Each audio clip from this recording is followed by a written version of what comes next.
Halo Sobat Corong ID, bagaimana kabar kalian hari ini? Semoga sehat selalu ya. Selamat datang untuk kalian yang baru gabung bareng admin. Boleh di-subscribe dulu, nyalakan pula tombol notifikasinya, terima kasih. Sahabat sekalian, dinamika Laut Cina Selatan nampaknya terus bergema dan berbunyi ulang mengisi kalender matahari sehari-hari. Kabar terbaru dari Indonesia dan Amerika. AS menyatakan jika ia siap meningkatkan kerjasama dengan Indonesia. Keyakinan serupa juga diungkapkan oleh Menteri Luar Negeri Indonesia Retno Marsudi. Retno mengatakan jika AS memandang Indonesia memiliki peran strategis bagi kawasan Asia Tenggara. Peningkatan hubungan ini akan dilakukan baik dalam sektor ekonomi maupun pertahanan. Untuk sektor ekonomi, Amerika akan mendorong lebih banyak pengusaha untuk melakukan kerjasama ekonomi dengan Indonesia. Sedangkan untuk sektor pertahanan, kedua negara ini sepakat untuk membangun pusat pelatihan maritim, Badan Keamanan Laut Indonesia atau Bakamla di Pangkalan Armada Batam, Kepulauan Riau. Apakah dengan strategi ini, Indonesia berhasil mengamankan laut perairan Indonesia khususnya ancaman dari China? Yang pasti langkah yang diambil Amerika Serikat juga menandakan tekad AS untuk menghadapi kehadiran China di wilayah yang diperebutkan di Laut Cina Selatan. Sahabat sekalian, Radio Free Asia melaporkan, Amerika Serikat dan Indonesia sedang membangun pusat pelatihan penjaga pantai senilai $3,5 juta atau setara 50 miliar rupiah di Batam, pusat industri dan transportasi di ujung selatan Laut Cina Selatan. Dengan tujuan untuk meningkatkan kapasitas Jakarta memerangi kejahatan domestik dan transnasional, dan mitra Indonesia itu juga akan tetap berkomitmen untuk mendukung peran utama Indonesia dalam memajukan perdamaian dan keamanan regional termasuk melawan kejahatan domestik dan transnasional. Wakil Laksamana Aan Kurnia selaku Kepala Bakamla mengatakan, jika pembangunan pusat pelatihan akan selesai tahun depan. Setelah itu, akan dimiliki dan dioperasikan sepenuhnya oleh lembaganya. Dengan catatan tak ada pasukan AS yang akan ditempatkan di sana.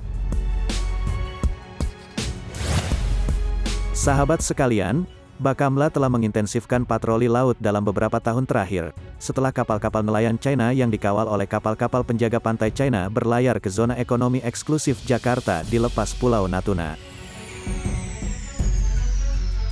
Mereka juga menyita puluhan kapal nelayan Vietnam yang melintas di perairan Indonesia.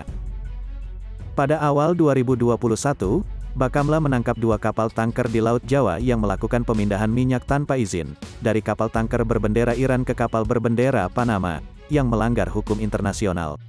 Apalagi ketika Beijing telah mengizinkan kapal penjaga pantai China untuk menggunakan senjata terhadap setiap kapal yang ditemukan di perairan yang diklaim Beijing sebagai wilayahnya. Justru malah menambah suasana yang sudah panas jauh lebih tegang lagi.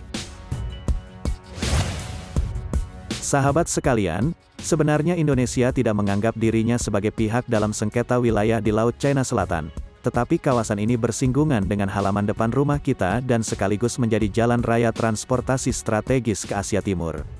Dan klaim Beijing atas hak bersejarah bagian-bagian wilayah maritim yang tumpang tindih dengan ZEE Indonesia, sangatlah absurd. Sobat Corong ID, pada 2018 lalu, sebetulnya AS sudah membantu Indonesia membangun pusat pelatihan maritim di Pangkalan Angkatan Laut Ambon di Provinsi Timur Maluku. Fasilitas baru akan menampung hingga 50 peserta pelatihan dan 12 instruktur.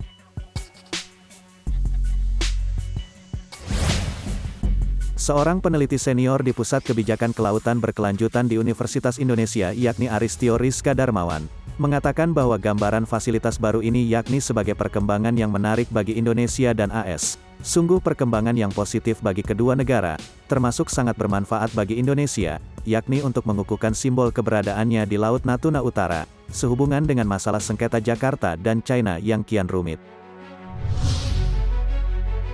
Selain itu, adanya kerjasama ini Indonesia bisa memposisikan dirinya di tengah persaingan antara dua negara adidaya, yakni AS dan China. Karena negara Asia Tenggara juga memanfaatkan hubungannya dengan China, yang akan berkontribusi pada stabilitas di kawasan itu. Sahabat sekalian, kondisi di Laut Cina Selatan belakangan ini menjadi catatan stabilo merah bagi hampir semua negara ASEAN. Klaim Cina atas seluruh pulau dan perairan LCS membenturkan dirinya pada sejumlah negara ASEAN yang sama-sama mengaku menjadi pemiliknya. Lalu kenapa AS menjadi sibuk dan ikut masuk pada wilayah itu, padahal tak ada kaitannya dengan teritori dia? Bukan hanya masalah teritori, nampaknya AS sangat getol sekali ingin ikut berperan dalam wilayah benturan tersebut. Memang secara geopolitik, adanya kerjasama AS dan Indonesia kali ini merupakan sinyal yang jelas bagi AS untuk menghadapi kehadiran China di kawasan itu. Apakah mungkin jika AS benar-benar berniat seperti itu? Atau ini adalah kedok untuk menutupi ambisi AS yang haus akan sumber daya energi tak terbarukan bernama minyak bumi dan gas? Situasi ini dalam jangka panjang, mungkin bisa jadi sebagai peluang bagi AS untuk bisa mengeksplorasi dan mengeksploitasi sesuai pengaruh kekuatan politiknya, setidaknya oleh perusahaan minyaknya.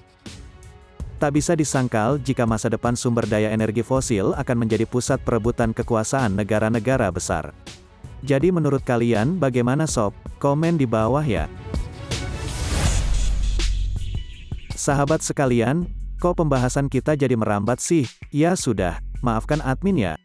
Yang paling penting dengan adanya kerjasama bangun pusat pelatihan maritim ini, pemerintah kita juga harus berhati-hati saja. Jangan sampai kita termakan kedoknya Mama Rika. Situasi yang penuh dinamika bergelombang ini mungkin bisa dimanfaatkan Indonesia, apalagi Indonesia sebagai pemilik teritori terbesar di kawasan Asia Tenggara dan berkepentingan di LCS tentu tidak ingin kawasan LCS menjadi pusat konflik. Indonesia bersahabat baik dengan AS juga dengan Cina. Di sini Indonesia harus bisa memanfaatkan kesempatan dengan memaksimalkan peran diplomasi tingkat tinggi, sembari mengambil manfaat optimal bagi perkuatan alutsista dan teknologinya. Sambil menyelam minum air, negara kita harus bermain cantik menghadapi manuver kedua paman yang lagi bergejolak syahwat militernya. Peran diplomasi RI sangat diperlukan dalam mendinginkan suhu yang kian memanas untuk saling berebut pengaruh di LCS. Mungkin dengan begitu, kelakuan Cina dan arogansi AS bisa saja luruh dan mencair manakala upaya tanpa mengenal lelah itu telah menembus mata hati mereka. Lantas bagaimana menurut kalian terkait video hari ini? Tuliskan pendapat kalian di kolom komentar. Terima kasih sudah menonton sampai habis. Jangan lupa untuk like, subscribe dan share sebanyak-banyaknya, agar channel ini semakin berkembang dan tentunya bisa bermanfaat bagi kalian semua. Oke, nantikan video menarik dari kami. See you.